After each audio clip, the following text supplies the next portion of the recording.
अभी ये एक बड़ा एक ऐसा ऐतिहासिक फैसला बताया जा रहा है जिसमें सुप्रीम कोर्ट ने रिजर्वेशन में एक बड़ा बदलाव कर दिया।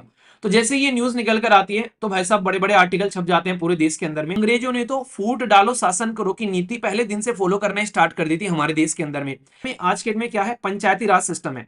पंचायती राज सिस्टम कौन सा संविधान में संशोधन करके लेकर आएगा, 73rd संविधान में संशोधन करके लेकर आएगा। और आज की डेट में इतने बड़े लेवल पर रिजर्वेशन आप लोग को देखने को मिल रहा है जिसको लेकर कई बार लोग जो है फ्रस्ट्रेट हो जाते हैं। उनको ये लगता है कि यार रिजर्वेशन इतना क्यों बढ़ता जा रहा है। ठीक है, जो खासकर जनरल कैटेगरी में जो लोग रहते हैं, इसमें यहां पर हालांकि सुप्रीम कोर्ट ने यहां पर कुछ चीजें भी की। अभी ये एक बड़ा एक ऐसा ऐतिहासिक फैसला बताया जा रहा है जिसमें सुप्रीम कोर्ट ने रिजर्वेशन में एक बड़ा बदलाव कर दिया। तो जैसे ये न्यूज निकल कर आती है तो भाई साहब बड़े बड़े आर्टिकल छप जाते हैं पूरे देश के अंदर में कि ब्रेकिंग न्यूज देखो क्या हो गया, सुप्रीम कोर्ट के इतिहास में पहली बार ऐसा होने जा रहा है। द हिंदू न्यूज़पेपर के द्वारा भी, इंडियन एक्सप्रेस के द्वारा भी, हर एक जगह आप लोगों को यहाँ पर ये देखने को मिलेगा। पर लेकिन ये जो ब्रेकिंग न्यूज है जिसमें हम लोग देखकर इमीडिएटली परेशान हो जाएंगे कि ओबीसी, एससी और एसटी रिजर्वेशन इतना पढ़ेंगे, पर लेकिन जब ध्यान से देखेंगे कि डायरेक्ट रिक्रूटमेंट के अंदर में बात की जा रही है तो आप लोग को कंफ्यूजन में जाने से बचाने के लिए मैं इस आर्टिकल को थोड़ा सा तसल्ली में डिस्कस करूंगा। रिजर्वेशन के बारे में भी कई सारी बातें बताऊंगा और कुछ इंपॉर्टेंट बातें आप लोगों को समझ में आएगी जिससे कि डायरेक्ट क्वेश्चन आप लोगों के बनते हुए नजर आएंगे। हमारे देश के अंदर में दोस्तों जो रिजर्वेशन की पॉलिसी है ना, वो अगर आप लोग ध्यान से देखोगे तो ये कुछ इस तरीके से कैटेगरी में डिवाइड किया गया है। जैसे हमारे देश के अंदर में शेड्यूल्ड ट्राइब होती है, उसको 7.5% का रिजर्वेशन दिया गया है। शेड्यूल कास्ट को 15% का, ओबीसी को यहां पर 27% का, इकोनॉमिकली वीकर सेक्शन को यहां पर 10% का। टोटल रिजर्वेशन जो आज हमारे देश के अंदर में लागू है ये है 59.50% रिजर्वेशन। अब सबसे बड़ी समस्या ये आती है, ये रिजर्वेशन आप लोगों को हर जगह देखने को मिल जाएगा।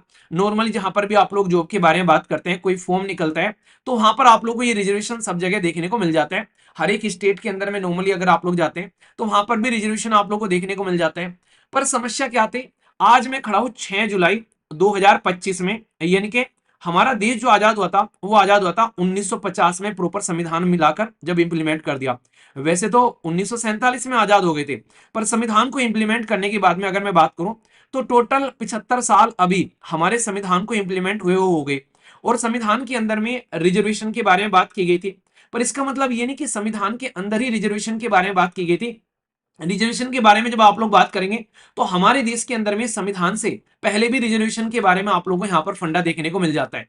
अंग्रेजों के द्वारा यहाँ पर ये हरकतें की जाती थी। अंग्रेजों से पहले भी अगर आप लोग बात करेंगे हमारे देश के अंदर में जो प्रिंसली स्टेट है यहाँ पर, उनके द्वारा यहाँ पर कोटा जो रिजर्वेशन था उसको इंट्रोड्यूस किया था यहाँ पर। तो ये देख सकते हैं यहाँ पर। इसी के साथ में बात करें यहाँ पर 1902 में छत्रपति साहूजी महाराज के द्वारा यहाँ पर बेसिकली कोल्हापुर, जो कि कोल्हापुरी चप्पल आप लोग देखते हैं ना, तो वहां पर आप लोगों को देखने को मिलेगा जो अभी रिसेंटली न्यूज में थी। तो 50% गवर्नमेंट पोस्ट में नॉन ब्राह्मण और बैकवर्ड क्लासेस को यहां पर ऐड किया गया। तो ये आप लोग समझ सकते हैं। मैसूर किंगडम के अंदर में 1918 के अंदर में भी इन्होंने यहां पर कोशिश की कि इंप्लीमेंट किया जाए नॉन ब्राह्मण एडमिनिस्ट्रेशन के अंदर में ऐड करने के लिए, क्योंकि मैक्सिमम हर जगह पहले जो दबदबा हुआ करता था वो ब्राह्मण कम्युनिटी का आप लोग को देखने को मिलता था। तो इसके चलते ये तो हमारे देश के अंदर में खुद हमारे ही देश के जो एक तरीके से रूल करने वाले जो किंग थे उनके द्वारा इंप्लीमेंट किया गया। पर लेकिन अंग्रेजों की हरकतें तो आप लोग जानते हैं। यहाँ पर गवर्नमेंट ऑफ इंडिया एक्ट लेकर आया गया था 1909 का, जिसके नाम पे आप लोग बोलते हैं Monte basically Morley Monte reform. तो ये तो एक तरीके का इतना कंट्रोवर्शियल था इसने। और यहाँ पर जो मोंटेग्यू ट्रांसपोर्ट रिफॉर्म 1919 वाला, ये दोनों के दोनों गवर्नमेंट ऑफ इंडिया एक्ट थे हमारे देश के अंदर में, जिसमें इन्होंने सेपरेट इलेक्ट्रोड तक ऐड कर दिया था। मतलब क्या था, मतलब यहां पर ये कर दिया, नॉर्मली हम लोग यहां पर रिजर्वेशन की बात कर रहे हैं कि भाई साहब हम लोग पोस्ट आएंगी सारी की सारी, यहां पर उसमें सबको रिजर्वेशन दे देंगे। इन्होंने तो यहां तक कर दिया कि मुस्लिम कम्युनिटी जो है वो मुस्लिम कम्युनिटी को ही वोट देगी यहाँ पर। मतलब पूरा सेक्शन ही अलग कर डाला इन्होंने, तो पूरा डिवाइड कर डाला सब कुछ यहाँ पर। इसको लेकर देश के अंदर में काफी बवाल भी देखने को मिला। साथ में आगे चलकर 1919 में इन्होंने फिर से कम्युनल इलेक्टोरल के बारे में बात करी, और जो डिप्रेस सेक्शन है, दलित कम्युनिटी है सोसाइटी के अंदर में, उनके लिए लेजिस्लेटिव काउंसिल में सेम काम कर दिया जैसे यहां पर मुस्लिम कम्युनिटी के अंदर में कर रखा था। तो यानी कि अंग्रेजों ने तो फूट डालो शासन करो की नीति पहले दिन से फॉलो करना स्टार्ट कर दी थी हमारे देश के अंदर में। तो ये डायरेक्टली आप लोगों को पता है कि अंग्रेजों ने यहां पर क्या काम किया था। और आगे चलकर यहां पर आप लोगों को देखने को मिलेगा मद्रास प्रेसिडेंसी के अंदर में 1921 और 1927 के अंदर में जस्टिस पार्टी की गवर्नमेंट, जिसके द्वारा कम्युनल गवर्नमेंट ऑर्डर के तहत में एलोकेट किया गया शेयर जो स्टेट जॉब और एजुकेशन के अंदर में। तो ये उस टाइम की बात कर रहा हूं मैं, आज की बात नहीं कर रहा हूं यहाँ पर। तो समझ सकते हैं आप लोग यहाँ पर 1927 में लगभग 44% बैकवर्ड कास्ट जो हिंदू और 16% बैकवर्ड कास्ट जो कम्युनिटीज हुआ करती थी, 8% शेड्यूल कास्ट, तो यानी कि उनके द्वारा रिजर्वेशन की पॉलिसी वहां पर भी फॉलो की गई। तो यानी कि अगर कोई आप लोगों से बोले, नॉर्मली हम लोग रिजर्वेशन के बारे में कब बात करते हैं, जब हमको पता चलता है कि यार हमारा संविधान इंप्लीमेंट हो गया, उसमें रिजर्वेशन के बारे में बात की जा रही है, हमारे देश के अंदर में 1950 में कॉन्स्टिट्यूशन ने रिजर्वेशन को इंप्लीमेंट कर दिया, हमारे संविधान के अंदर में कई सारे आर्टिकल है रिजर्वेशन को लेकर, तो हम लोग वहां पर तो बातें करते हैं। पर लेकिन अगर कोई पूछे यार हिस्ट्री भी तो बता दो थोड़ी सी रिजर्वेशन के बारे में, तो थोड़ा सा बैकएंड पर जाकर जब आप लोग रिजर्वेशन के बारे में पढ़ोगे, तो तब आप लोग को पता चलेगा कि रिजर्वेशन किस तरीके से आप लोग को देखने को मिलता है। सर आपको नहीं लगता रिजर्वेशन कितना गलत है? देखो इस बात पर अगर जाऊंगा ना तो पूरा लेक्चर डिस्कस हो जाएगा, ठीक है। सही और गलत रिजर्वेशन को लेकर आप लोग अगर चलते हैं तो ये कहीं ना कहीं आप लोग, कई सारे लोग इसको जस्टिफाई करोगे, कई सारे लोग इसको बोलेंगे कि गलत है, तो वो एक अलग मुद्दा हो जाता है और बहुत ही कॉन्ट्रोवर्शियल मुद्दा है यहाँ पर। उसके बारे में थोड़ी सी दो चार बातें मैं बाद में डिस्कस कर लूंगा, पहले आर्टिकल समझ लो, फिर आप लोगों वहां पर भी थोड़ा सा बातें कर लेंगे, ठीक है। हमारे देश के अंदर में एक सबसे इंपॉर्टेंट जो डिस्कशन किया गया था वो था यहाँ पर पूना पैक्ट। पूना पैक्ट के बारे में आप लोग को याद है यहाँ पर, ये वही पूना पैक्ट है जिसमें भीमराव अंबेडकर जी और महात्मा गांधी जी आमने सामने आकर खड़े हुए थे। और यहाँ पर ये एक क्रिटिकल मोमेंट बोला जाता था कि जब ब्रिटेन के प्राइम मिनिस्टर यहाँ पर उन्होंने कम्युनल अवार्ड देने की बात की गई यहाँ पर, सेपरेट इलेक्ट्रोड यहाँ पर डिप्रेस सेक्शन के लिए, तो हर एक सोसाइटी के, बोलो सोचो यहाँ पर मुस्लिम को अलग कर दिया, अलग अलग तरीके से डिवाइड कर दिया सबको, हिंदू को अलग कर रहे हैं यहाँ पर, अलग अलग हिंदू के अंदर भी डिवीजन करना स्टार्ट कर दिया। तो इनका ये था कि अगर ये आपस में ही लड़ते रहेंगे तो कभी भी एकजुट नहीं हो पाएंगे। पर गांधी जी यहाँ पर बिल्कुल अड़ गए, उन्होंने बोला कि अब ये हो गया तो हम लोग कभी आजादी नहीं ले पाएंगे। तो इसके चलते यहाँ पर ये पूरा का पूरा मुद्दा निकल कर आया। तो यहाँ पर कहीं ना कहीं ये इलेक्ट्रोल के अंदर में इस तरीके से रिजर्वेशन देने से गांधी जी ने साफ साफ बोल दिया कि नहीं, इसमें हम लोग पार्टिसिपेट करेंगे। पर भीमराव अंबेडकर जी चाह रहे थे, क्योंकि उन्होंने बहुत सारी यातनाएं झेली थी पास्ट में, दलित कम्युनिटी के साथ में किस तरीके से भेदभाव किया जाता था पास्ट में, तो अगर उस पर्टिकुलर भेदभाव को देखोगे तो बड़ा ही एक नेगेटिव फीलिंग निकल कर आती थी। सोचो स्कूल में आप लोग बैठे हो आज की डेट में और आप लोग पानी पीने जा रहे हो, आज की डेट में तो वाटर कूलर लगे रहते हैं स्कूल के अंदर में, तो अगर बोलो कि यहाँ पर तुम नहीं पी सकते क्योंकि तुम दूसरी कास्ट के हो, यहाँ पर बस अपर कास्ट के बच्चे जो है वो पी पाएंगे पानी, तो कैसा फील होगा आप लोगों को और उस बच्चे को कैसा फील होता होगा। तो वहां से ये सारी चीजें समझी गई यहाँ पर, और इसीलिए यहाँ पर इन चीजों को इंप्लीमेंट करने की कोशिश की गई हमारे संविधान के अंदर में, ताकि आजादी से पहले जो भेदभाव हो रहा था वो सेम भेदभाव आजादी के बाद में ना देखने को मिले। तो यहाँ पर इतनी बुरी कंडीशन हो गई थी कि महात्मा गांधी जी यहाँ पर चल बसते अगर यहाँ पर ये इसी तरीके से अंबेडकर साहब बड़े रहते, क्योंकि उन्होंने यहाँ पर फास्ट किया था। और यहाँ पर उस फास्ट को यहाँ पर तभी बोला था खोलूंगा कि जब तक भीमराव अंबेडकर जी जो है वो पीछे नहीं उठेंगे। और यहाँ पर फिर भीमराव अंबेडकर जी को जो है मानना पड़ गया था। तो गांधी जी की हालत इतनी मरमम हो गई थी कि यहाँ पर पूना पैक्ट में गांधी जी साइन तक नहीं कर पाए थे, इनकी जगह साइन करने भी जो है वो मदन मोहन मालवीय जी आए थे। इतनी बुरी कंडीशन गांधी जी की हो गई थी, यानी कि अगर थोड़ा सा और लेट होता तो यहाँ पर गांधी जी जो है वो हमारे बीच में नहीं रहते। इतना मुद्दे, इतना जद्दोजहद कर कर यहाँ पर कहीं ना कहीं हमारे देश के अंदर में जो इस तरीके से सोसाइटी को डिवाइड होने से रोका गया, हमारे देश के जो उस टाइम पर लोग थे, तो इस बात को आप लोग समझ सकते हैं। गवर्नमेंट ऑफ इंडिया एक्ट के बारे में बात करें यहाँ पर, इसके अंदर में आगे चलकर क्रिएट की जाती है प्रोविंशियल असेंबलीज और रिजर्व की जाती है सीट फॉर शेड्यूल कास्ट के लिए। तो ये चीजें आप लोग समझ सकते हैं। मतलब कहने का ये था यहाँ पर, एक तो देखो आप लोग को एक तो बोला जाए कि हम लोग बिल्कुल इलेक्ट्रोल अलग कर दें यहाँ पर, यानी कि एक तरीके से इलेक्ट्रोल अलग कर दिया, उसमें मुस्लिम मुस्लिम को वोट डालेंगे, एक तरीके से सिख सिख को वोट डालेंगे, एंग्लो इंडियन अपने हिसाब से उनकी सीट बिल्कुल इस तरीके से फिक्स कर दी और अपने आप में वो इलेक्ट कर सकते हैं। एक है कि यहाँ पर आज की डेट में जैसे नॉर्मली चुनकर आगे हम लोग कैसे चुनते हैं अपने member of parliament, member of legislative assembly, कि भाई साहब कोई भी इंसान जो है ऐसे देखो जैसे पंचायत पे लेकर चलता हूं आप लोगों को, आप लोग ज्यादा बेटर तरीके से अंडरस्टैंड कर पाओगे इसको। हमारे देश के अंदर में आज के डेट में क्या है, पंचायती राज सिस्टम है। पंचायती राज सिस्टम कौन सा संविधान में संशोधन करके लेकर आएगा, 73rd संविधान में संशोधन करके लेकर आएगा 1992 में। तो इसमें हम लोगों ने क्या किया, 33% रिजर्वेशन दे दिया महिलाओं के लिए। अब यहां पर क्या होता है, अब आप लोग डिफरेंस समझिएगा।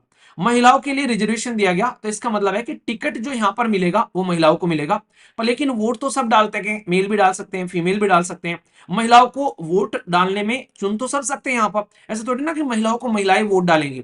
तो यहाँ पर जो अंग्रेजों की हरकतें थी वो थोड़ी सी नेगेटिव लेवल पर आप लोगों को देखने को मिलती थी। तो यहाँ पर जो रिजर्वेशन महिलाओं को दिया जा रहा है, तो इसका मतलब इनकी रिप्रेजेंटेशन बढ़ती हुई आप लोगों को यहां पर देखने को मिलेगी। तो ये एक बार को सही है जिसमें रिप्रेजेंटेशन बढ़ाई जाए, पर लेकिन बोलो कि महिलाओं को महिलाएं चुनेगी, पुरुष को पुरुष चुनेंगे, तो ये एक तरीका सोसाइटी को डिवाइड करने वाली बात आप लोगों को यहां पर देखने को मिलती है। तो ये इस तरीके के फंडे को यहां पर निपटाने की कोशिश की जाती है। तो ऐसा आप लोग यहां पर कनेक्ट कर सकते हो। तो हमारे संविधान में जो आगे चलकर जो रिजर्वेशन आता है जिसके बारे में आप लोग बात करते हो, तो वो रिजर्वेशन अलग आप लोग को देखने को मिलता है। जैसे पॉलिटिकल रिप्रेजेंटेशन के बारे में जब हम लोग बात करते हैं, तो हमारे देश के अंदर में दो आर्टिकल आप लोग को देखने को मिलेंगे। एक है आर्टिकल 330 और एक है आर्टिकल 334 तक आप लोग को देखने को मिलेंगे, जिसमें हमारे देश के अंदर में रिजर्वेशन दिया जाता है शेड्यूल कास्ट, शेड्यूल ट्राइब को, यहां पर दोनों जगह, जिसमें आप लोग को लोकसभा के अंदर देखने को मिलेगा जिसको आप लोग लोअर हाउस बोलते हो, और साथ ही साथ में लेजिस्लेटिव असेंबली के अंदर भी देखने को मिलेगा जहां पर आप लोग डायरेक्टली इलेक्शन के बारे में बात करते हो। तो इनिशियली ये जो रिजर्वेशन यहां पर प्रोवाइड कराया गया था, ये प्रोवाइड कराया गया था 10 साल के लिए। और आप लोगों से पूछिए 10 साल के लिए रिजर्वेशन किस आर्टिकल तक प्रोवाइड कराया गया था पॉलिटिकल रिप्रेजेंटेशन में, तो ये आर्टिकल है 334। तो ये आर्टिकल काफी इंपॉर्टेंट है जो आप लोगों से क्वेश्चन पूछा जा सकता है, क्योंकि यहां पर स्पेशल प्रोविजन बनाया गया कि किस तरीके से रिप्रेजेंटेशन आप लोग यहां पर देख सकते हैं। तो ये पॉइंट आप लोगों को यहां पर ध्यान में रखना है। तो ये पॉलिटिकल रिप्रेजेंटेशन की मैं आप लोगों से बात कर रहा हूं, अलग अलग सेक्शन में अभी रिप्रेजेंटेशन का थोड़ा थोड़ा एक आइडिया आप लोगों को दे दूंगा ताकि आप लोग इसको लेकर डाउट में न आए। दूसरी साइड में चलते हैं, सोशल इंपावरमेंट। एक बात और बता दूं, यहां पर हमारे देश के अंदर में जब मैं रिजर्वेशन के बारे में बात कर रहा हूं, तो साफ साफ लिखा हुआ है, जब हम लोग बात करते हैं आर्टिकल 15 के बारे में, तो आप लोग उसमें भी जाकर ये चीजें अंडरस्टैंड कर सकते हो। आर्टिकल 15 का पार्ट नंबर 4 में जब आप लोग जाओगे, तो हमारे देश के अंदर में ये जो चीजें ऐड की गई, तो ये बोला गया कि स्पेशल प्रोविजन हम लोग रखेंगे रिजर्वेशन के लिए, और दो तरीके से रिजर्वेशन यहां पर दिया जाएगा। एक तो रहेगा सोशली जो बैकवर्ड इंसान है, यानी कि पिछड़ा हुआ समाज के अंदर में इंसान है यहां पर। दूसरा हुआ एजुकेशनली, अगर कोई बैकवर्ड इंसान है, यानी कि एजुकेशन के हिसाब से पिछड़ा हुआ है, यानी कि समाज में अगर यहां पर किसी इंसान को गलत तरीके से देखा जा रहा है, तो सोसाइटी में उसका अपलिफ्टमेंट किया जाएगा। तो ये आप लोगों को देखने को मिलता है। और यहां पर आप लोगों को एजुकेशन में अगर कोई पीछे रह गया तो उसको पढ़ाई के लिए सपोर्ट प्रोवाइड कराया जाएगा। तो ये रिजर्वेशन यहां पर आप लोगों को देखने को मिला आर्टिकल 15 के तहत में हमारे देश के अंदर में ऐड किया गया, जो कि हमारे संविधान के अंदर में स्पेशल प्रोविजन यहां पर, तो इन समाज को, इन कम्युनिटी को देने की बात की जाती है। पर लेकिन अभी फिलहाल जो आप लोगों ने रिजर्वेशन हमारे देश के अंदर में देखा, जो रिजर्वेशन प्रोवाइड कराया गया, ये 10% रिजर्वेशन, तो हमारे संविधान के अंदर में हमारे संविधान निर्माता कभी नहीं चाहते थे कि इकोनॉमिकली वीकर सेक्शन को रिजर्वेशन दिया जाए, क्योंकि वो ऑलरेडी यहां पर क्या कर रहे थे, उनको पता था कि 10% जो 10 ईयर के लिए जो रिजर्वेशन दिया जा रहा है, वो यहां पर ऐसा है कि हम लोग आगे चलकर इसको हटा देंगे। भाई सोशली और एजुकेशनली हम लोग सपोर्ट करेंगे, लोग इक्वल हो जाएंगे, तो ये रिजर्वेशन खत्म हो जाएगा। तो उनका ये मानना था, पर लेकिन उनका ये मानना चल नहीं पाया। रीजन क्या है इसका? रीजन ये है कि यहाँ पर हमारे देश के अंदर में जो पॉलिटिकल पार्टी है, उन्होंने इसको टूल बनाना स्टार्ट कर दिया, और आज तक भी ये रिजर्वेशन चलता हुआ आप लोगों को देखने को मिल रहा है। और तो और उन्होंने इकोनॉमिकली वीकर सेक्शन के लिए रिजर्वेशन लगा दिया। इससे ये हो गया कि समाज में अब रिजर्वेशन परमानेंट हो गया। क्यों? क्योंकि अब समाज में ऐसा तो नहीं होगा भाई साहब सब इक्वल हो जाएंगे, सब या तो भाई सब रिक्शे वाले बन जाएंगे, या सब जो है अदानी अंबानी बन जाएंगे। ऐसा तो कभी नहीं हो सकता कि या तो सब गरीबी बन जाए, सब अमीरी बन जाए। तो हमेशा समाज के अंदर में कोई आप लोग को पुअर और कोई रिच, कोई अमीर और कोई गरीब देखने को मिलेगा। अगर समाज में अमीर और गरीब रहेगा, तो इसलिए इकोनॉमिकली वीकर सेक्शन के थ्रू जो रिजर्वेशन दिया गया है हमारे संविधान के अंदर में, इसने रिजर्वेशन परमानेंट कर दिया हमारे संविधान के अंदर में, जो कि सबसे बड़ी समस्या यहां पर हमारे संविधान निर्माता देख रहे थे। इसलिए उन्होंने इकोनॉमी को कभी बेस नहीं बनाया था, क्योंकि उनको पता था इकोनॉमी को बेस बना देंगे तो अमीरी गरीबी हमेशा रहेगी और रिजर्वेशन हमेशा के लिए आ जाएगा। और 10 ईयर के लिए इसीलिए बात की गई थी कि 10 साल के लिए रिजर्वेशन यहां पर रखने वाले। तो ये पॉइंट आप लोग यहां पर समझ सकते हैं। तो इसको लेकर इसीलिए वो यहां पर थोड़ा सा पीछे हट रहे थे कि यार ये फंडा ऐड नहीं कर रहे हैं, और हमारे देश के अंदर में ये फंडा ऐड कर दिया गया। कौन सा संविधान में संशोधन करके फंडा ऐड किया है, ये आप लोग बताइए। आगे चल के एक आर्टिकल और देखने को मिलेगा जिसमें इंप्लॉयमेंट में रिजर्वेशन आप लोगों को दिया जाता है, आर्टिकल 16। आर्टिकल 16 हमारे संविधान के अंदर में इसका पार्ट 4 अगर आप लोग बात करेंगे, ये बात करता है कि बैकवर्ड क्लासेस जो कि अंडर रिप्रेजेंटेशन है गवर्नमेंट सर्विसेज के अंदर में, तो उनको रिजर्वेशन आप लोग प्रोवाइड करा दो यहां पर आर्टिकल 16 का इस्तेमाल कर यहां पर। तो इससे क्या हो गया, इससे ये बोला कि बैकवर्ड कम्युनिटी और एजुकेशन में पिछड़ी हुई कम्युनिटी को जॉब में रिजर्वेशन भी प्रोवाइड कराया जा रहा है आर्टिकल 16 का इस्तेमाल कर। तो ये आप लोगों को यहां पर नजर आएगा कि आर्टिकल 16 और 15 हमारे देश के अंदर में किस तरीके से रिजर्वेशन प्रोवाइड करा रहे हैं। अब ये तो हो गया यहाँ पर। अभी मैं आप लोगों को थोड़ा सा और आगे लेकर चलता हूँ, एक और पॉइंट पर हम लोग यहाँ पर बातें करते हैं ताकि आप लोग इसको और थोड़ा सा बेटर तरीके से अंडरस्टैंड कर पाएंगे। एक आर्टिकल आप लोगों को देखने को मिलेगा यहाँ पर, जो कि आर्टिकल 46 आप लोगों को यहाँ पर नजर आता है। इसके बारे में भी आप लोग यहाँ पर याद रखिएगा।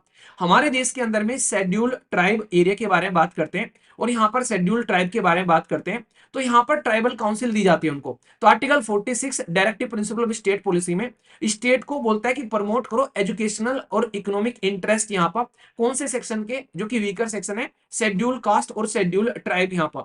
तो यानी कि इकोनॉमिक इंटरेस्ट की जब बात करते हैं तो यहाँ पर शेड्यूल कास्ट और शेड्यूल ट्राइब के अंदर में तो उनको प्रमोट करने की बात की जाती है यहाँ पर लेकिन हम लोगों ने क्या किया, 10% जो रिजर्वेशन दे दिया वो हम लोगों ने एक तरीके से सबको कैटेगरी में दे दिया कि भाई कोई भी अगर उनकी एक तरीके से अगर चाहे कोई जनरल है चाहे कोई ओबीसी है, किसी भी कैटेगरी में नॉर्मल देखने को मिलता है। हालांकि जनरल कैटेगरी अगर आप लोग देखोगे यहाँ पर नॉर्मली तो उसमें इकोनॉमिकली वीकर सेक्शन ज्यादा फायदा उठाते हुए नजर आ रहे हैं, जिसका वीकर सेक्शन देखने को मिलता है। तो यहाँ पर इसको बोला जाता है कि ये गलत तरीके से है, क्योंकि इसके चलते रिजर्वेशन हम लोग परमानेंट कर देंगे। तो ये पॉइंट आप लोग समझ सकते हैं। तो रिजर्वेशन को लेकर टाइम टू टाइम हमारे देश के अंदर में ये बातें की जाती है, इसके ऊपर में कमेटी बनाएगी और आज के डेट में ये रिजर्वेशन है ये फिक्स हो गया। तो हम लोग अब बात करते हैं कि हमारे देश के अंदर फिर आगे चलकर बोला कि रिजर्वेशन फिक्स हो गया, क्योंकि आगे चलकर 27% रिजर्वेशन हमारे देश के अंदर में ऐड कर दिया ओबीसी के लिए, अदर बैकवर्ड क्लासेस के लिए। तो ये आप लोग को पता ही है, मंडल कमीशन लेकर आ गया, तो इसकी वजह से और समस्या देखने को मिली। तो यहाँ पर रिजर्वेशन बढ़ता ही जा रहा था। पहले रिजर्वेशन आप लोग सोचो कि शेड्यूल कास्ट शेड्यूल ट्राइब के लिए था, बाद में चलकर ओबीसी के लिए ऐड कर दिया और 10% रिजर्वेशन तो अब सबके लिए ही ऐड हो गया यहाँ पर। तो इससे समस्या ना कि सोल्व होनी थी कि 10% रिजर्वेशन 10 साल के लिए रिजर्वेशन आप लोगों को खत्म कर देना है, इससे रिजर्वेशन और आगे बढ़ता हुआ यहाँ पर चला गया। और आज की डेट में इतने बड़े लेवल पर रिजर्वेशन आप लोग को देखने को मिल रहा है, जिसको लेकर कई बार लोग जो है फ्रस्ट्रेट हो जाते हैं। उनको ये लगता है कि यार रिजर्वेशन इतना क्यों बढ़ता जा रहा है। ठीक है, जो खासकर जनरल कैटेगरी में जो लोग रहते हैं, इसमें यहां पर हालांकि सुप्रीम कोर्ट ने यहां पर कुछ चीजें भी की, क्योंकि सुप्रीम कोर्ट को बताया कि यार रिजर्वेशन बढ़ता ही चला जाएगा, तो इसने आगे चलकर उसमें क्रीमी लेयर का कॉन्सेप्ट लगा दिया। अब ऐसा तो नहीं कि भाई साहब आजादी की 75 साल पूरे हो चुके हैं, अब तक भी रिजर्वेशन का फायदा नहीं हुआ, जो रिजर्वेशन 10 साल के लिए जाना था वो 75 साल तक पहुंच गया, तो कुछ तो लोगों का अपलिफ्टमेंट हुआ होगा। तो सुप्रीम कोर्ट ने बोला कि क्रीमी लेयर का कॉन्सेप्ट लगा देते हैं। हालांकि क्रीमी लेयर का कॉन्सेप्ट शेड्यूल कास्ट और शेड्यूल ट्राइब पर नहीं लगा, पर लेकिन यहां पर लगा दिया ओबीसी के ऊपर में, जहां 27% का रिजर्वेशन होता है कि अगर कोई इंसान जो है 8 लाख तक की इनकम कमा रहा है करेंटली, अगर आप लोग बात करते हैं, तो यहाँ पर वो इंसान जो है उसको यहाँ पर कहीं ना कहीं क्रीमी लेयर डेजिग्नेटेड कर कर उसको ओबीसी का रिजर्वेशन नहीं दिया जाएगा कि भाई ये तो एक तरीके से ठीक ठाक परिवार से आ रहे हैं यहाँ पर। तो इसको लेकर कई बार दिक्कत भी होती है कि यार ठीक ठाक परिवार तो कई सारे शेड्यूल कास्ट में भी है। जैसे आप लोग को याद होगा टीना डाबी वाला केस आया था उस टाइम पर, कि फादर और मदर जो है दोनों गजेटेड ऑफिसर है, अपना एक तरीके से अच्छी रैंक पर है, परिवार भी अच्छा खासा है, उसके बाद भी दोनों बहन जो है वो यहाँ पर शेड्यूल जो कास्ट वाला रिजर्वेशन यहाँ पर चल रहा है उनका। तो इसके चलते कई बार कंट्रोवर्सी भी हुई थी कि प्रीलिम्स में कम नंबर आए थे टीना डाबी के और वैसे टॉपर बन गई। तो ये इसको लेकर कई बार गलत तरीके से देखने की कोशिश भी की गई, कई बार बहुत ज्यादा कंट्रोवर्सी बन गई थी यहाँ पर। तो यहाँ पर की ओबीसी में भी आप लोग लगा रहे हो तो शेड्यूल कास्ट और शेड्यूल ट्राइब में भी, खासकर शेड्यूल ट्राइब में तो नहीं पर शेड्यूल कास्ट में आप लोग लगाओ कि पेरेंट्स अगर गजेटेड पोस्ट पर है दोनों के दोनों, तो भाई उनको रिजर्वेशन देने का क्या मतलब है। तो इसको लेकर कई बार ऐसी बातें की जाती है। तो हर जगह आप लोग को यहाँ पर रिजर्वेशन को लेकर ये बातें देखने को मिलेगी। आगे चलकर यहाँ पर बैकवर्ड में और यहाँ पर वो किया गया कि एक्सट्रीमली बैकवर्ड क्लासेस को रिजर्वेशन दो, तो यहाँ पर सब कैटेगराइजेशन भी किया जा रहा है आज की डेट में रिजर्वेशन को डाइल्यूट करने के लिए। पर इकोनॉमिकली वीकर सेक्शन वाला जो रिजर्वेशन है यहाँ पर, जो कि 103वां संविधान में संशोधन करके लेकर आया गया, इसने में सबसे ज्यादा समस्या ये देखने को मिली कि इकोनॉमिकली वीकर सेक्शन को रिजर्वेशन देने का मतलब है कि हम लोग समाज में परमानेंट कर दें। और हमारे देश के अंदर में एक केस था जिसको इंदिरा साहनी जजमेंट बोला जाता है, तो ये आप लोग जरूर याद रखिएगा, इसके बारे में क्वेश्चन पूछ ले जाते हैं। इंदिरा साहनी जजमेंट आया था हमारे देश के अंदर में, और उस जजमेंट ने बोला था कि यार रिजर्वेशन को जो है वो कंट्रोल करने की कोशिश की जाएगी और 50% से ज्यादा रिजर्वेशन यहाँ पर नहीं होना चाहिए। तो इसके चलते बोला गया कि 50% से ज्यादा अगर रिजर्वेशन नहीं होना चाहिए, और फिर भी आप लोगों ने यहाँ पर एक तरीके से ना जब 27% रिजर्वेशन दे दिया, तो यहाँ पर आप लोगों का रिजर्वेशन जो है 49% के करीब आकर रुक गया, 49.5% रिजर्वेशन हो गया। तो तब ये जजमेंट आया फिर 1992 में, इसने बोला अब 50 से ज्यादा ऊपर नहीं जाना चाहिए। पर लेकिन जैसे इकोनॉमिकली वीकर सेक्शन आया और 103 जो संविधान में संशोधन किया गया, अब ये जो रिजर्वेशन की पराकाष्ठा पार हो गई। अब यहाँ पर ये कितना हो गया, ये टोटल मिलाकर 59.50 रिजर्वेशन हो गया। यानी कि वो सीमा भी यहाँ पर पार कर दी, ऐसे आप लोग यहाँ पर अंडरस्टैंड कर सकते हैं। तो आज की डेट में ये तो कुछ बातें हो गई जो रिजर्वेशन के बारे में आप लोग यहाँ पर ध्यान रखिएगा। डायरेक्ट क्वेश्चन पूछा जा सकता है, ये अलग रिजर्वेशन है। और आगे चलकर अभी हमारे देश के अंदर में एक और संविधान में संशोधन किया गया, जिसको बोलते हैं 106वां संविधान में संशोधन। अब वो आने वाले टाइम में वुमेन को रिजर्वेशन देने वाला है पार्लियामेंट और स्टेट लेजिस्लेचर के अंदर में, जो कि आने वाले टाइम में 2029 तक इंप्लीमेंट किया जाएगा। और वहां पर भी याद रखना, कंफ्यूज मत हो जाना, जैसे ये वाला रिजर्वेशन 10 ईयर के लिए था, ये वाला रिजर्वेशन 15 ईयर के लिए है कि 15 साल तक 33% रिजर्वेशन देंगे, उसके बाद में हटा लेंगे, ठीक है। लेकिन हटना कितना है वो आप लोगों को आगे पता चल जाएगा आने वाले टाइम में, क्योंकि ये चीजें ऐसी होती हैं जिनकी इनकमिंग है इनकमिंग है पर आउटगोइंग नहीं है, क्योंकि समाज को इस तरीके की चीजों की एक बार आदत लग गई तो फिर कहानी खत्म हो जाती है। तो आज की डेट में जॉब में रिजर्वेशन आप लोगों को यहाँ पर हर जगह देखने को मिलता है। पार्लियामेंट में रिजर्वेशन की बात कर ली, हर जगह यहाँ पर। और कल को चलकर अगर कोई इन रिजर्वेशन को इंप्लीमेंट नहीं करता है तो सुप्रीम कोर्ट तुरंत पिक्चर में आ जाता है इनको इंप्लीमेंट कराने के लिए, कि भाई इन रिजर्वेशन को इंप्लीमेंट करो यहाँ पर। अब सबसे बड़ी समस्या क्या है, अब यहां पर आता हूं टॉपिक के ऊपर में। ये तो मैंने पूरे रिजर्वेशन का जो कॉन्सेप्ट था उसका आप लोगों को एक रिवीजन करा दिया, ताकि कल को चलकर रिजर्वेशन के बारे में आप लोगों को कोई भी दिक्कत नहीं देखने को मिले, ठीक है। अब जो बातें बताने जा रहा हूं वो इंटरेस्टिंग है। हमारे देश के अंदर में जो सुप्रीम कोर्ट है उसके अंदर में आज तक भी कोई रिजर्वेशन आप लोगों को देखने को नहीं मिल रहा था। मतलब क्या बात कर रहा हूं, मतलब सुप्रीम कोर्ट दूसरे के लिए तो रिजर्वेशन को प्रोटेक्ट करने की बात कर रहे थे, पर लेकिन सुप्रीम कोर्ट में अगर आप लोग को इंप्लॉयमेंट जाकर लेना है तो भाई वहां पर आप लोग को रिजर्वेशन नहीं मिलेगा। तो ये सबसे बड़ी समस्या देखने को मिल रही थी। तो इसको लेकर अभी हमारे देश के जो चीफ जस्टिस जो है फिलहाल के टाइम पर, जो गवई साहब, बी आर गवई, याद रखना कौन से नंबर के चीफ जस्टिस है ये आप लोग को पता होना चाहिए। तो बी आर गवई साहब ने बड़ी इंटरेस्टिंग बात बोली यहाँ पर, बोला कि यार सब जगह रिजर्वेशन है, हम लोग रिजर्वेशन को प्रोटेक्ट करते हैं, और खुद सुप्रीम कोर्ट में अगर कोई जॉब करने आ जाए तो यहाँ पर रिजर्वेशन यहाँ पर है नहीं है, ये क्या फंडा चल रहा है यहाँ पर। तो इसके चलते इनके द्वारा अभी फिलहाल के टाइम पर आर्टिकल 146 का इस्तेमाल किया यहाँ पर। तो ये आर्टिकल अभी रिसेंटली न्यूज में है, तो इसको आप लोग जरूर याद रखिएगा। तो चीफ जस्टिस ऑफ इंडिया ने आर्टिकल 146 का क्लोज 2 का इस्तेमाल किया यहाँ पर हमारे देश के अंदर में अभी। और इसमें इन्होंने क्या बोला है, इसमें इन्होंने ये बोला है कि चीफ जस्टिस ऑफ इंडिया को इंपावर करता है ये आर्टिकल, यानी कि ये आर्टिकल पावर देता है चीफ जस्टिस ऑफ इंडिया को कि वो जो रिक्रूटमेंट है और उसकी कंडीशन है सुप्रीम कोर्ट के अंदर में, आज की डेट में अगर कोई स्टाफ है, आप लोगों ने नॉर्मली देखा होगा सुप्रीम कोर्ट के अंदर आप लोग जैसे नहीं एग्जाम देते हो, तो आप लोग को नॉर्मली ये नहीं देखने को मिलेगा कि कोई फॉर्म निकल रहा है कि सुप्रीम कोर्ट के अंदर में एग्जाम देकर आप लोग चले जाओगे। नॉर्मली इस तरह की कंडीशन आप लोग यहाँ पर देखने को मिलेगी, ठीक है। तो आप लोग हाई कोर्ट के लिए जैसे कि अलग अलग हाई कोर्ट के लिए आप लोग के फॉर्म निकल जाते हैं, पर सुप्रीम कोर्ट के अंदर में क्या रहता है, इसमें मैक्सिमम आप लोग को डायरेक्ट रिक्रूटमेंट देखने को मिलते हैं यहाँ पर। तो जो सुप्रीम कोर्ट के अंदर में जो इसका स्टाफ का जो डायरेक्ट स्टाफ रिक्रूटमेंट किया जाता है, तो सुप्रीम कोर्ट अपने हिसाब से यहाँ पर काम करते हैं। कोई बाहर से ना तो आप लोग एसएससी इसके लिए एग्जाम करवाती हुई नजर आती है, ना यूपीएससी आप लोग के लिए इसके लिए एग्जाम करवाती हुई नजर आती है। ये अपने आप से यहाँ पर चीजें डिसाइड कर लेते हैं। तो यहाँ पर कहने का मतलब ये स्टाफ की बात की जा रही है। वहां पर आप लोगों को काफी सारे लोग काम करते हुए नजर आएंगे जो स्टाफ के मेंबर होते हैं। यहाँ पर कई सारे टाइपराइटर आप लोगों को देखने को मिलेंगे, या फिर और भी वहां पर पियोन वगैरह जो हो गए, साफ सफाई वाले हो गए, वो सारे के सारे आप लोगों को वहां पर देखने को मिलेंगे। तो यहाँ पर अगर आज की डेट में बात करें तो उसमें ये बोला गया कि सुप्रीम कोर्ट के लिए अलग से कानून है हमारे देश के अंदर में, जो कि बात करता है supreme court officers and servant rule 1991 आप लोगों को देखने को मिलेगा, जिसके हिसाब से यहाँ पर काम किया जाता है। तो ये जो पर्टिकुलर रूल है, इसको यहाँ पर जो सुप्रीम कोर्ट के अंदर में पावर दी गई है चीफ जस्टिस ऑफ इंडिया को हमारे देश के अंदर में, और ये पावर दी गई है आर्टिकल 146 के तहत में। तो इसके हिसाब से ये सारी की सारी रिक्रूटमेंट कंडीशन अपने हिसाब से इंप्लीमेंट कर सकते हैं यहाँ पर। तो इसमें अब तक का हमारे देश के अंदर में जो सुप्रीम कोर्ट है वो इतने दिनों से यहाँ पर सबको रिजर्वेशन के पार्ट पढ़ा रहा है, पर लेकिन आज तक का सुप्रीम कोर्ट के अंदर में ये इनके डायरेक्ट रिक्रूटमेंट के अंदर में रिजर्वेशन की पॉलिसी फॉलो नहीं की जाती थी। तो ये कितनी बड़ी समस्या आप लोगों को देखने को मिल रही थी यहाँ पर। तो अभी हमारे देश के अंदर में कैटेगराइजेशन रिजर्वेशन आप लोग को देखने को मिलेगा, schedule caste, schedule tribe, other backward classes, इसी के साथ में physically challenge person, ex serviceman के लिए, और जो डिपेंडेंट है फ्रीडम फाइटर।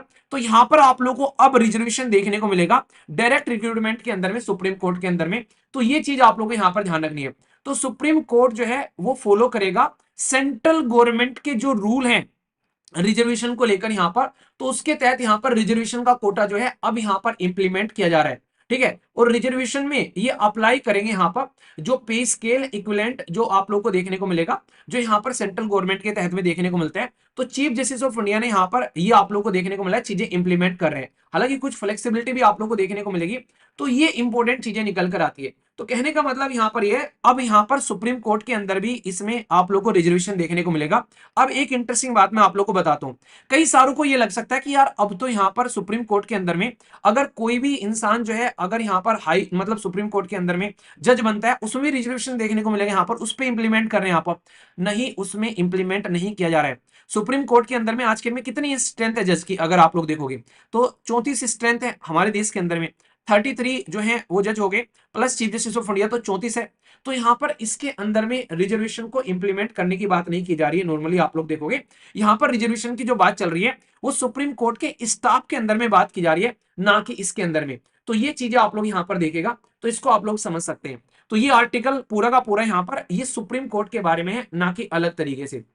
अब एक इंपॉर्टेंट बात आप लोग यहां पर समझ सकते हैं, इन्होंने भी इंदिरा सानी जजमेंट का यहां पर जिक्र कर दिया, तो ये पॉइंट भी आप लोग यहां पर ध्यान रखना। तो इसलिए मैंने इंदिरा सानी जजमेंट के बारे में बात की थी कि हमारे देश के अंदर में जब 27% रिजर्वेशन लेकर आया गया था तो उस टाइम पर रिजर्वेशन जो था 49.5% हो गया था। तो इंदिरा सानी जजमेंट आया था 27% रिजर्वेशन के बाद में, और यहां पर ये टोटल जो जजमेंट था ये 9 जज की बेंच ने यहां पर दिया था उस टाइम पर, यहां पर कोई एक दो जज नहीं था, 9 जज की बेंच ने ये जजमेंट दिया था 1992 यानी कि 1992 में यहां पर। तो ये चीजें आप लोग समझ सकते हैं। तो 9 जज की बेंच ने 27% ओबीसी रिजर्वेशन सेंट्रल गवर्नमेंट में दिया था, डिस्पाइट इसके सुप्रीम कोर्ट ने अपने खुद के अंदर में इसको मतलब यही तो कह रहे हैं राइटर कि मतलब खुद सुप्रीम कोर्ट ने यहां पर बोला कि ठीक है ये रिजर्वेशन इंप्लीमेंट किया जाएगा 1992 में। तो सोच के देखो 1992, ठीक है 1992 में यहां पर ये बात हो गई थी, और अभी 2026 में हम लोग बैठे हुए यहां पर। तो टोटल कितने साल हो गए अगर आप लोग बोलोगे यहां पर, तो आप लोग खुद बताओ यहां पर इसको लगाकर कितने साल हो जाते हैं 1992 से 2025, सॉरी 2025 में बैठे हुए हम लोग यहां पर। तो टोटल मिलाकर अगर आप लोग देखोगे मतलब खुद इंदिरा सानी जजमेंट को इंप्लीमेंट कराने के बाद में आज सुप्रीम कोर्ट अपने अंदर में ये रिजर्वेशन को इंप्लीमेंट करने की बात कर रहे हैं, यानी कि इससे आप लोग समझो लगभग 33 ईयर हो जा रहे हैं यहां पर। उसके बाद में सुप्रीम कोर्ट जो है यहां पर अपने पर्टिकुलर सिस्टम के अंदर में रिजर्वेशन लेकर आ रहे हैं यहां पर, समझे आप लोग यहां पर। यानी कि 33 साल अपने खुद के स्टाफ को रिजर्वेशन देने में लगा दी सुप्रीम कोर्ट ने, जो सुप्रीम कोर्ट सबके रिजर्वेशन को प्रोटेक्ट करते हुए नजर आते हैं। तो इसलिए कई सारे लोग तो इसको क्रिटिसाइज भी कर रहे हैं यहां पर कि आखिर ये किस तरीके का फेयर प्रैक्टिस की जा रही है, अपने खुद के स्टाफ को यहां पर सुप्रीम कोर्ट जो है अब तक रिजर्वेशन नहीं दे रहा था यहां पर। तो ये पॉइंट आप लोग यहां पर याद रखना। तो डायरेक्ट क्वेश्चन आप लोगों से पूछा जा सकता है ताकि आप लोग यहां पर चीजों को अंडरस्टैंड कर सकें। दूसरा एक और इन्होंने यहां पर इंपॉर्टेंट बात बोली, ये तो इंदिरा सानी जजमेंट तो आप लोगों को याद रह ही जाता है क्योंकि कई बार आप लोग सुन लेते हो। एक और इंपॉर्टेंट पॉइंट जो आप लोगों को यहां पर याद रखना है, ये थोड़ा सा एक्स्ट्रा पॉइंट आप लोगों के लिए हो जाएगा। इनके द्वारा बोला गया यहां पर आर के सब्रवाल जजमेंट, ये 1995 का था, आर के सब्रवाल जजमेंट 1995, ठीक है। तो ये जजमेंट थोड़ा सा आप लोग जरूर याद रखिएगा। आर के सब्रवाल जजमेंट ने 200 पॉइंट दिए थे यहां पर, लगभग 200 पॉइंट यहां पर रोस्टर सिस्टम दिया था कि फेयर डिस्ट्रीब्यूशन होना चाहिए पोस्ट जो रहती है जनरल और रिजर्व कैटेगरी के अंदर में। यानी कि 1995 में यहां पर एक पर्टिकुलर बाकायदा पॉइंट दिया गया, एक सिस्टम बनाया गया जिसमें यह बोला कि फेयर डिस्ट्रीब्यूशन होना चाहिए, सीटों का बंटवारा होना चाहिए जो जनरल कैटेगरी होती है और रिजर्व कैटेगरी होती है। तो सुप्रीम कोर्ट ने अब वो सिस्टम भी जो यहां पर 1995 में आया था वो अब जाकर अडेप्ट किया जा रहा है सुप्रीम कोर्ट के द्वारा यहां पर अपने खुद के स्टाफ के रिक्रूटमेंट के अंदर में, जो कि 1995 में खुद यहां पर इनके द्वारा एक फाउंडेशन रखा गया था। यानी कि इंदिरा सानी जजमेंट भी अब इंप्लीमेंट किया जा रहा है और यहां पर आर के सब्रवाल जो यहां पर सिस्टम था वो भी इंप्लीमेंट किया जा रहा है। और ये काम किया जा रहा है, बहुत ही हिस्टोरिक ये काम बोला जा रहा है, इसीलिए मैंने आप लोग को बोला यहां पर कि हिस्टोरिक है अपने ही आप में, क्योंकि अब इसको इंप्लीमेंट किया जा रहा है। तो chief justice of India B R Gavai ये यहां पर देखने को मिलेंगे, ये इंप्लीमेंट कर रहे हैं। कई सारे लोग बोलेंगे कि यार ये क्यों इंप्लीमेंट कर रहे हैं इसको, अब इसके पीछे भी इंटरेस्टिंग चीजें यहाँ पर, जो chief justice of India B R Gavai जो है यहाँ पर, ये आप लोगों को देखने को मिलेंगे हमारे देश के अंदर में only second Dalit chief justice of India यहाँ पर। तो यहाँ पर ये क्योंकि उस पर्टिकुलर कम्युनिटी से निकल कर आते हैं, तो ये भी कहीं ना कहीं उस बात को समझ पा रहे हैं कि कितने लार्ज स्केल पर प्रॉब्लम फेस करनी पड़ती है यहाँ पर। तो ये क्वेश्चन भी आप लोगों से पूछा जा सकता है क्योंकि क्वेश्चन ऑलरेडी पूछा जा चुके हैं कि first Muslim chief justice of India कौन थे, इस तरीके से क्वेश्चन आप लोग के बन जाते हैं। तो first Dalit chief justice of India कौन थे आप लोग बताइएगा, ये आप लोगों के लिए होमवर्क है। सेकंड आप लोगों को बी आर गवई साहब जो हैं वो यहां पर आप लोगों को देखने को मिलेंगे। तो ये एक ही अपने आप में एक हिस्टोरिक एक तरीके का एक आप लोगों को यहां पर कहीं ना कहीं रिजर्वेशन का ये अमेंडमेंट देखने को मिलेगा जो इंप्लीमेंट किया जा रहा है। तो अब आप लोग ये बातें ध्यान रखिएगा।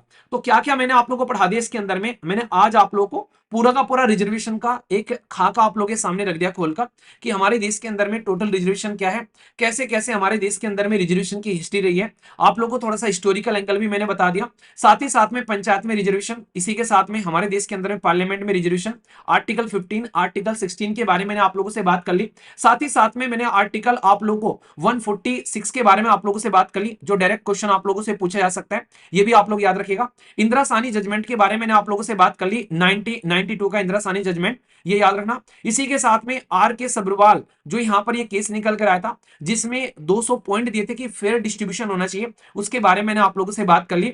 तो ये कुछ इंपॉर्टेंट पॉइंट है, कल को चलकर रिजर्वेशन के बारे में कोई आप लोगों से बात करें तो एटलीस्ट ये आप लोगों को पता होना चाहिए, ठीक है। तो इसको आप लोग ध्यान रखिएगा, क्वेश्चन बनने के चांसेस हो जाएंगे, क्योंकि कोई चीज अगर इतने दिनों बाद इंप्लीमेंट की जा रही है, सोचो कि देखो 75 साल लग गए यहां पर इस चीज को इंप्लीमेंट करने में, तो ये अपने आप में एक स्टार लगाने वाला टॉपिक आप लोगों को हो जाता है। और साथ ही साथ में मैंने आप लोगों को 106 कॉन्स्टिट्यूशन अमेंडमेंट भी बता दिया और 73rd कॉन्स्टिट्यूशन अमेंडमेंट भी बता दिया। तो ये पंचायत के लिए हो गया, ये यहां पर फिलहाल के लिए हमारे देश के अंदर में पार्लियामेंट और स्टेट लेजिस्लेचर के अंदर हो गया। पर याद रखना, संविधान निर्माताओं ने 10 साल के लिए बोला था रिजर्वेशन प्रोवाइड कराएंगे। 106वां कॉन्स्टिट्यूशन अमेंडमेंट जो है ये ओनली 15 साल के लिए वुमेन को रिजर्वेशन देगा, 33% यहां पर। उसके बाद में अगर उनकी रिप्रेजेंटेशन बढ़ जाती है तो ये रिजर्वेशन आप लोगों को यहां से हटता हुआ नजर आएगा। तो ये पॉइंट आप लोग यहां पर समझ सकते हैं। आशा करता हूं कि आप लोग को कोई भी दिक्कत अभी यहां पर देखने को नहीं मिलेगी। ये पूरा का पूरा टॉपिक जो है, टॉपिक क्या, मैंने कई सारे टॉपिक इसके अंदर में कवर कर दिए, अलग अलग रिजर्वेशन भी आप लोग के लिए अलग तरीके से पूरा का पूरा सिस्टम कंबाइन कर कर पढ़ा दिया कि रिजर्वेशन का कॉन्सेप्ट क्या है। और सुप्रीम कोर्ट वाला आर्टिकल भी मैंने डिस्कस कर लिया कि ये पर्टिकुलर मुद्दा क्या था। तो ये मैंने इसीलिए आप लोगों को बोला था कि संडे का जो डिस्कशन होता है वो थोड़ा सा इंपॉर्टेंट और इंटरेस्टिंग होता है, उसको आप लोग सीरियसली लेकर चलिए, तो आप लोग बहुत सारी चीजें जो है रिवाइज करते हुए नजर आएंगे और इसी तरीके से आप लोग अच्छे से पढ़ते हुए नजर आओगे, ठीक है। आशा करता हूं कि आप लोगों ने इसको एंजॉय किया होगा। आज का सेशन समाप्त करता हूं। पीडीएफ चाहिए तो टेलीग्राम पर चले जाना, हिंदी इंग्लिश और कंबाइन में फ्री ऑफ कॉस्ट पीडीएफ मिलेगी बिना किसी पेमेंट के, टेलीग्राम पर से जाकर डाउनलोड कर सकते हैं। तो इसके साथ में सेशन समाप्त करता हूं। आसपास सफाई रखिए, पानी और पेड़ पौधों को सेव कीजिए, पॉलिथीन और प्लास्टिक वगैरह बिल्कुल भी यूज करने की जरूरत नहीं है। Love you all, take care, Jai Hind. Feedback जरूर दे देना जैसा भी आप लोग को ये सेशन लगा है, लाइक या डिसलाइक कर आप लोग बता सकते हैं। All the best all of you, take care, Jai Hind.